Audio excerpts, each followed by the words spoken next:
I am pleased to introduce Sky Hopinka, who was born and raised in Ferndale, Washington, spent a number of years in Palm Springs and Riverside, California, Portland, Oregon, and Milwaukee, Wisconsin.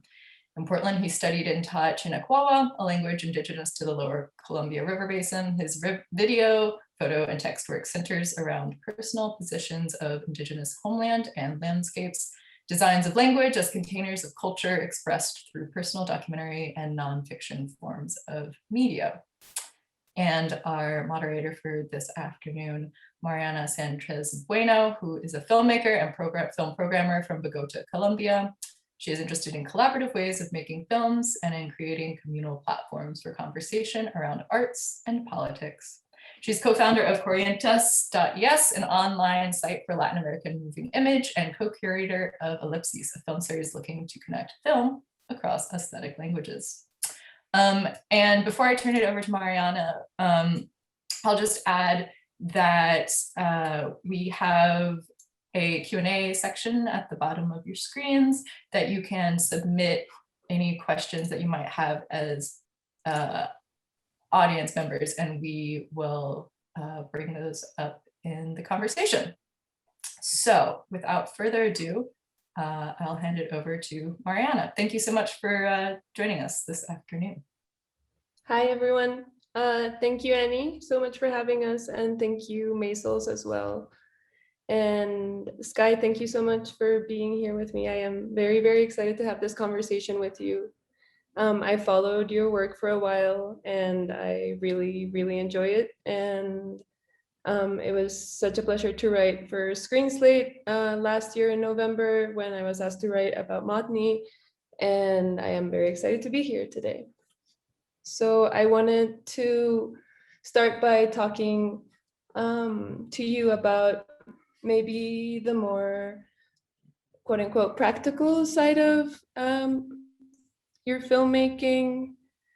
I was wondering if you could tell me a bit about the process of making your first feature film, regarding like how you met Jordan, how you met Sweetwater, and how the process of deciding to make a film with them.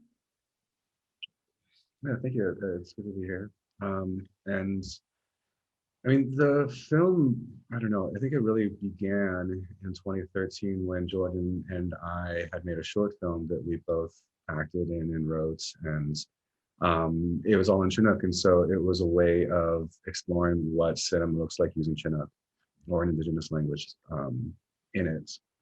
And as I had been making work, I'd always wanted to make a feature, and I felt like that's like what I was aiming for with the working through these different short films that I've been working on. And I don't know, I think when the time came to begin pre-production with this, or just like starting to write proposals, it just naturally came to the Chinook and about Jordan and eventually Sweetwater. And so, like, I mean, I think our friendships really shaped the not only the way that the film was filmed, but also what it was about. I don't know. I like to think of this film as one about friendship and our friendships together, the three of us. That's great. So you met Jordan in 2016, or how you met him before? I've known Jordan for about 10 years now. I met him in 2010 or 11. And Sweetwater is also an old friend. Yeah, I've known her since 2006. That's so great. And you mentioned a bit about the production. I was wondering, because I know with experimental, again, quote unquote, experimental filmmaking or more independent filmmaking, it is very difficult to find funding. And I was wondering how the production process was for you, how like funding and producing your films is like, particularly a feature film. It was pretty non-existent. I mean, like, I knew that going into this film, I wanted to approach it the same way that I approach my short films, which, you know, just means me doing everything and, you know, traveling around and filming, and then having an idea of what it is afterwards. So that's like how I really approached making this film. I did get some support, but it came, I don't know, like halfway through and like afterwards, which is great. But yeah, I don't know. Like, I mean, well, for example, like, I mean, I did the Radcliffe Fellowship in 2018, and the project I proposed with this film, it's like they're not like asking for a finished product or anything. But, you know, I had to write treatments, and even just like writing the treatments, I knew that's not going to be what the film is. So I don't know, it's just trying to figure out how to make a film without having to be too reliant on funding sources. So what does your process usually look like if it's mostly you? Do you usually, I mean, I assume from watching your films that it's mostly you going out with your camera and shooting what goes around you. Could you kind of tell me what that threading of the film looks like? Is it usually you go out first and shoot, or do you have an idea of what you're going to shoot? How do you thread your stories per se? I'm not like, I mean, I have some ideas in mind about what it is I want to shoot, um, and where I want to go, and really it becomes like a conversation between, I guess, like, you know, me and Jordan or me and Sweetwater about where we go, and then it just becomes about like having a camera ready and having a camera with me. Wonderful. I know that you also write and you do photograph and you do sculpture as well, if I'm not wrong, or mostly no. Okay, I misread that somewhere. I knew for sure from the photo show that you had recently and the book Perfidia of poetry. I was wondering, like, how do you go about dividing these different modes of making art or creating? Do you usually know which one is gonna go first, or does the form come later between Um, writing and filmmaking and photographing? I think, I mean, it happens like pretty organically where I'm not too prescriptive about what I'm going to be doing, whether it's a piece of writing or a photograph or a film. I think it's just more like pursuing these interests in the moment. I see. And a lot of writing makes it into your films as well. Is it usually, do you think of this writing separately, like specifically the text? I'm thinking of Fainting Spells, your short film. The text that goes in is the text that you think particularly for that film, or do you think of it for writing on paper per se? Like, is it paper versus screen writing, or do they kind of come from the same place? I think they come from the same place. I think, well, that was like one of I think the second or third short that I made that included a lot of things that I had written. And so like when I had written the text for Fainting Spells. And I mean, I think that around that time I was also doing some other writing just about my work or just, I don't know, certain essays or some poems. So I think like as I was getting more comfortable with writing and finding ways to include it or incorporate it into the films, it felt like really natural. And so just like, yeah, seeing ways for some of the writings to inform the films and to be a part of them, and like vice versa, where some of the text that I wrote for a series of photographs called The Land Describes Itself, that worked its way back into the Perfidia text, which like then appeared in Lore and appeared in was Eager for Summer, which is a 2-channel installation. And Lore was a 16 or 13-minute film that I made in 2019. So yeah, I mean, I see it as just like, you know, sort of very fluid in terms of how the works inform each other and whether it's writing or from writing for film. Mhm. I guess also speaking about these formalities, like the text that makes it into the films, I always hesitate about calling work experimental because I feel like it can be a very loaded word sometimes when it comes to filmmaking. But I do think your filmmaking is experimental in that there's a lot of experiments, which is how I like to think about experimental film. It's, yeah, or like that's the basis of it and how I enjoy thinking about it.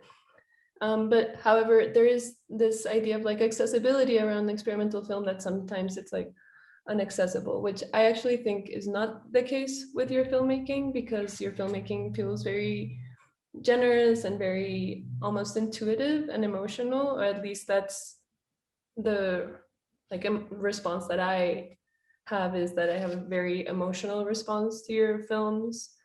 And I was wondering, like, how is this something that you think about while you're making the film? Do you think it's something that's intuitive to you, or are you thinking about like, how am I going to tell this story in a way that maybe feels more intuitive or more generous? I feel like I'm lacking the words to like say exactly the feeling or the sentiment that I get from watching your films.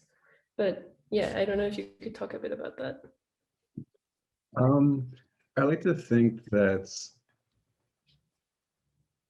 I don't know. I mean, I do often think about how to make the film make sense, or to follow a logic that is consistent throughout it, as a way into, like, the viewer understanding like what I'm thinking through or what I'm doing formally, in order to emphasize the conceptual framework of it.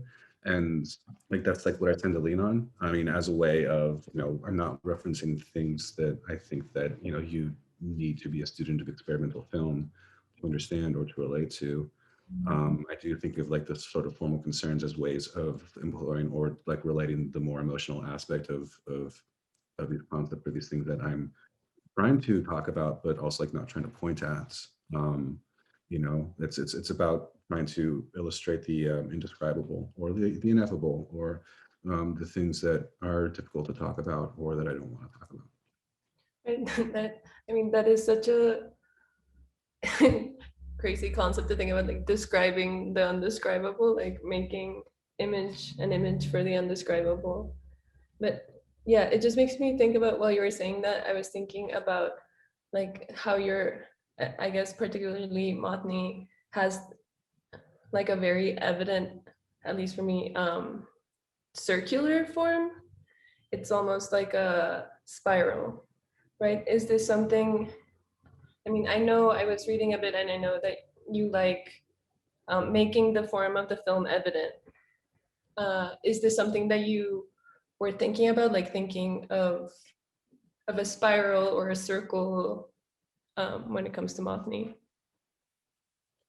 Yeah, like with the way that indigenous storytelling is often talked about is like nonlinear, circular, and like with the film, I was thinking about that, but it was also just sort of following the intuitive approach, or my sort of intuitive relationship to the scenes or the clips or the sequences, and figuring out like where they fit in within conversation to each other, into like exploring this origin of death myth, or elucidating like elements of the afterlife or spirituality or reincarnation or death. And it was like, after I think I was like close to finish editing it, that I really started to think about like what is the shape of this film, or like how to describe time in a non-linear way, as I think I'm trying to do with a lot of these films as well. Also, you mentioned myth, which is of course a central part of the film, and I was wondering if you could talk a bit more about this, because if I'm not wrong, there's a part of the film that it mentions how it's almost what's left or what remains. I don't mean that in a lesser way, but it's kind of how the myth has transformed. The death myth has transformed.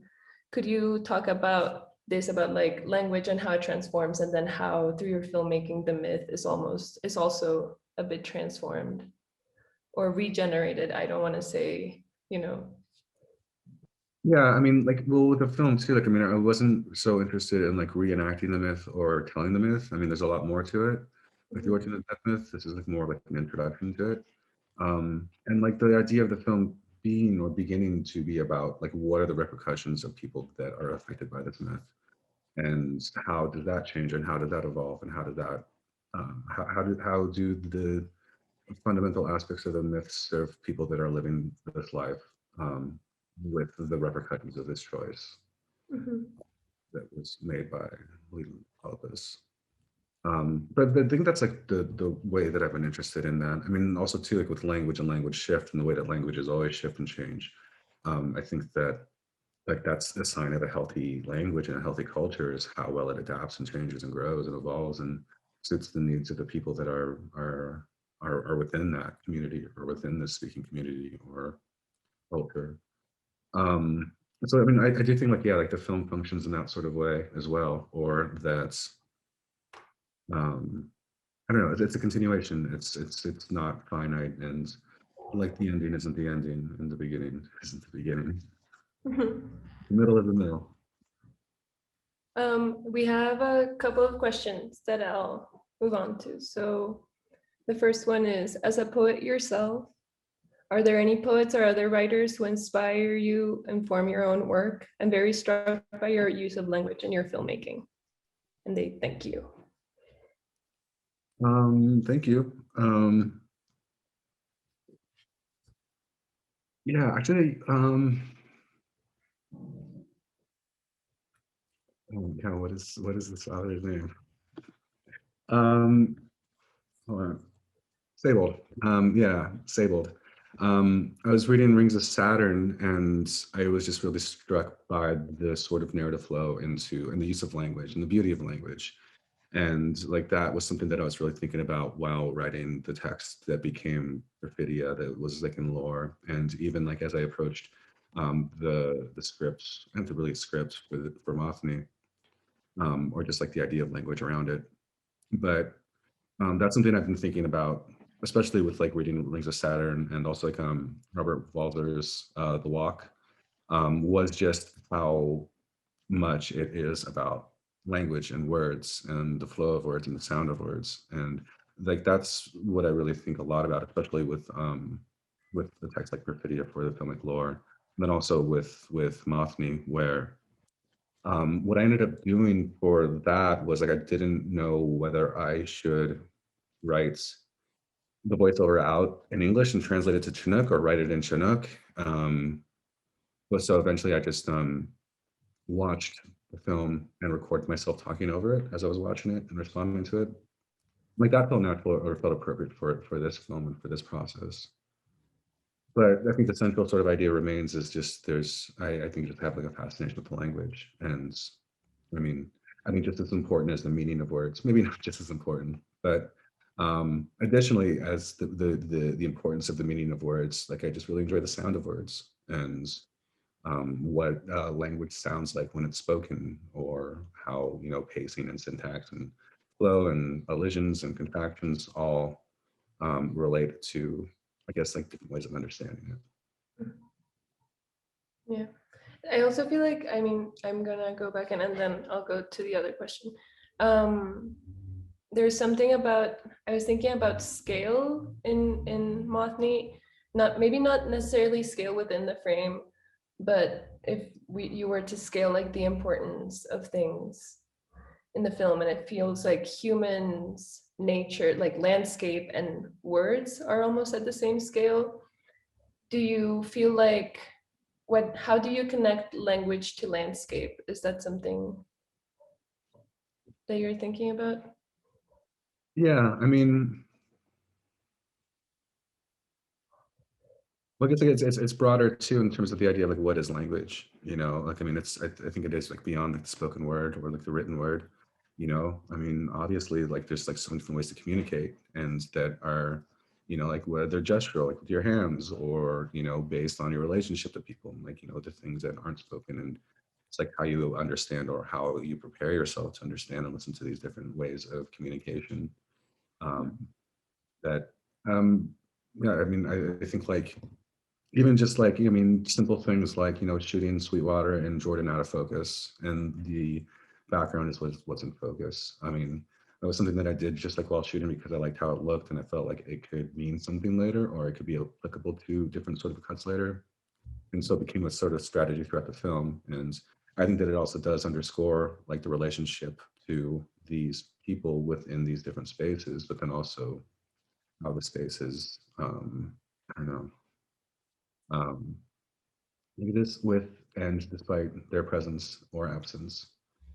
Um, I think like even to like just like with the politics of landscape, like what does it mean for someone not to be in a space and not to be on a path? Hmm. Yeah. I'm going to move on to the next question. Carolyn says, I just watched Mothni, it's so beautiful. Were you making Mothni prior to the pandemic? And what was it like to ultimately share it with the world during the pandemic? Do you think it took on different meanings for audiences being released a year into the pandemic? Did it have a different meaning for people in the film? Did it have a different meaning for you as the creator of the film? Sorry, that's a lot of questions in one. Thank you. Thank you. Yeah, like I mean, it's been a very long, slow release for the film.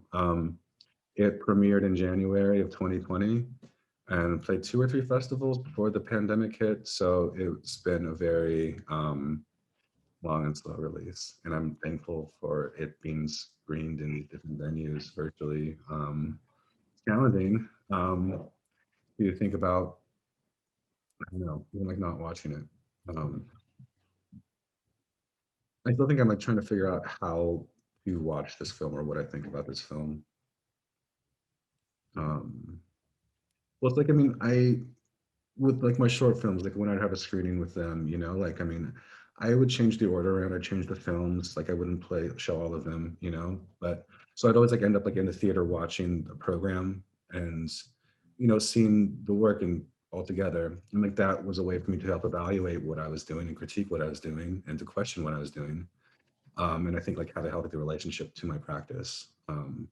But I haven't seen this film in a while now because I'm not sitting in a theater and it was my first feature, so I don't know how to engage with it, how to talk about it. I think that there is a certain loneliness in the film, and I think that that is very responsive to, or just like, I mean, it's applicable to the situation that we're all in, or as hopefully exiting. I don't know, like I think that's, I mean, like whether or not Jordan and Sweetwater or myself are in these landscapes by ourselves or with 1 or 2 other people, like it's still about movement and it's still about motion and emotion. And I don't know, just like the places that exist between life and death and what happens in between. I don't know if it has changed its meaning. I mean, I kind of like talked to Jordan and Sweetwater about like how they feel about the film now versus how they felt when it was made or when it was released. But I mean, also too, like, I mean, we had the community programs planned screenings for at the tribe in Grand Round, like in Sheridan, or not Sheridan, McMinnville. But like, those got postponed. So it feels a bit delayed, or it's like a slow sort of process of processing this film and how it exists. Yeah, I mean that makes me think, how was it like beyond how you decided to film Jordan and Sweetwater? How was that process? Like, how was it for you to record your friends and have these like conversations with them? It felt pretty natural. Like, I mean, like Jordan and I, like, we had talked about filming and Stillwater too. Like, I mean, I think it very much was about us going out to go shoot specifically. And I think that informed like the way that, I asked questions or she answered questions or I asked questions and Jordan answered questions, and how we related to one another. Sure. I mean, like, yeah, it was a good, I don't know. It was like an interview process that I think is reflective of our friendships in different ways. I guess it's also just excuse me, a very collaborative film. It really, I mean, if I may, it really feels like it's a film made by the 3 of you. And then I just wanted to ask you a bit, it's not directly related to the film, but I am just so curious about Cousin Collective. I was wondering if you could speak a bit about Cousin Collective? Yeah, it's an organization that me and three of my friends put together, try to make to support Indigenous experimental filmmakers. And like as broad as like the term experimental is, but it's still very much a niche sort of practice in a lot of Indigenous filmmaking communities. But we know that people are making the work, and it's just trying to find the people that are making the work, and also, I don't know, sharing our experiences and the privileges that we have now and the positions that we're in to support young filmmakers or older filmmakers or whoever filmmakers that want to make work that they might not get support for because it isn't like a documentary or narrative film that follows like strictly adheres to the conventions of those genres or those types of films. And like, yeah, like, I mean, even just like when we had all first met, it was a very slow process. Like, I mean, meeting Adam Caron 1 year and then Adam Kalil another year and then Alex Lazarovich like, a different time. But like the common theme was like it just when we were finally all together at the Flaherty seminar in 2018, it was just, it felt like we found each other, and it felt like we all got to be together in one space for the first time and really have conversations around what the shape of Indigenous cinema is and how could we contribute to expanding the conversation and expanding the voices and supporting people that might not be able to get supported elsewhere. Yeah, I think that's, I think that's really amazing. And I don't know, I just feel like this idea of collective filmmaking, even, or like creating collectively, creating support collectively. And I know that, for example, Colectivo Los Intávidos is part of Cousin Collective, and just thinking about this idea of creating collectively is really amazing, which I think is very much the case in małni as well. And yeah, and this idea of like also the myth being passed down and told, like these stories told collectively. I don't really have a question to follow that. Just I think we're ending soon. I was wondering if anyone wanted to ask another question or had any questions for Sky.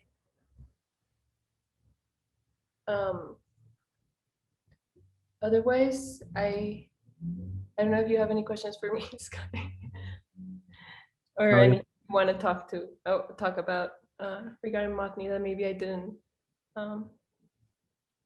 touch base on. I don't know what it's about. I mean, yeah.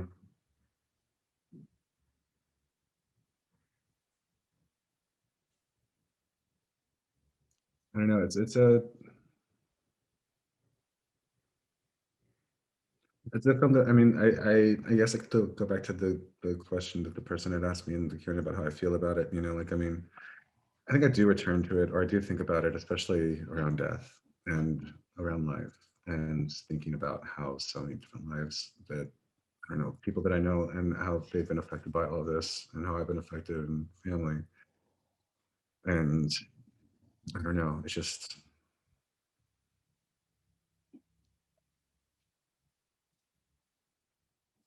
I think I'm still trying to figure out what my relationship to life and death is, and this longstanding interest in reincarnation is. I mean, especially like with my own tribe and also like the Chinookan tribe, and like these different ways of understanding loss, but then also like life, and also like how, I mean, whatever sort of plane we exist on, like is are there different ways to understand those relationships? Like I do think often about like archives and removing like, old recordings from an archival sort of object space or objecthood, and figuring out ways to then think about it as not as being historical or in the past, but in the present. Mm-hmm. Yeah, I mean, archiving is it's such an interesting practice when you think about like what it means to, it's just so political to think about the archive as something that it includes some people in a very specific manner, and how you can transform that.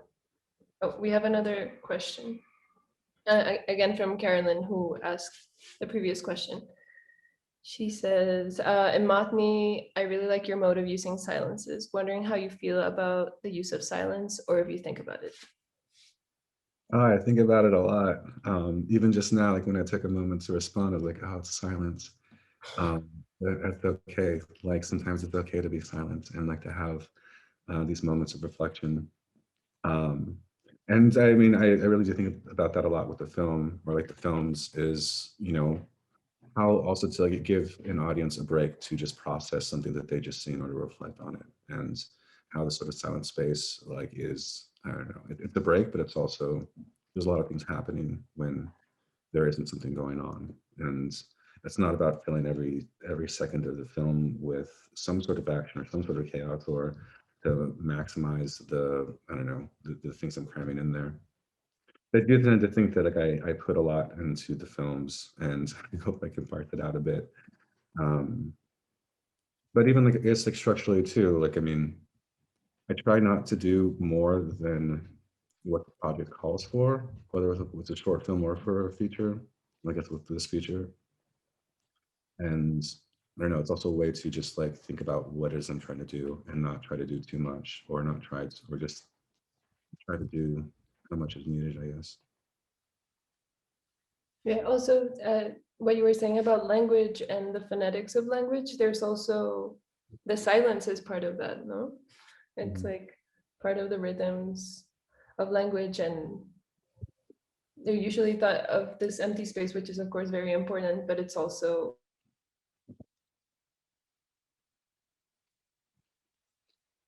Uh-oh.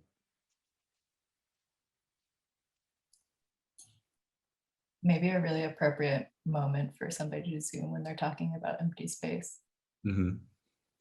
I don't want to interrupt Mariana, so we'll see if she comes back. We'll give it a minute. But luckily, we have a fourth question sitting in the chat here that I personally feel very excited about. So I'm gonna read it off, and we'll see if hopefully that gives Mariana enough time to come back, which is from an anonymous attendee. How do you see the relationship between myth and archive? Very close. I mean, in terms of like how, I guess like I've been taught to view myths as like archival sorts of materials or stories. Like, I mean, I do think a lot about that with how, you know, like with language, like the evolution and shape of myths is constantly evolving, or like it has, you know, like the stories that are told like in a performance, or I mean to a group of people, like in a live sort of setting, is like very much like about how the myth evolves and adapts and changes over time, or based on audience or who's watching and who's listening. Um, and with myths being documented, especially like tribal stories, like in the early 1900s, it then stopped that process and like set that in stone. And like this is like now the ideal version of the myth that's, you know, you cannot attain anymore unless you repeat it verbatim. Um, like, I mean, it's true, but it's not true in terms of like how the stories or myths still function, or how they have survived despite a lot of atrocities about forced assimilation. But still, it's like, what does it mean to make new myths, and what does it mean to humanize the myth makers as they were making those myths? You know, like I mean, thinking about a story that you hear, or like a story that's told, like how was the person feeling the first time they told that story? You know, and I think that that is something that's humanizes the myths in a way that doesn't make them mythological or so much about the past, or even like a recent past. And so like that's like why I think about like making myths, or even like in a film, like a short film like Lore that I mentioned before. That's not Lore, is it Lore? I think it was Lore. And Painting Spells, and I guess like this film as well, Małni. Um, you know, like how will this story change and adapt and evolve, and what will it look like in 10 years? The challenge obviously is that it's moving image, or that it is like constructed in such a way that, I don't know, hard to do that.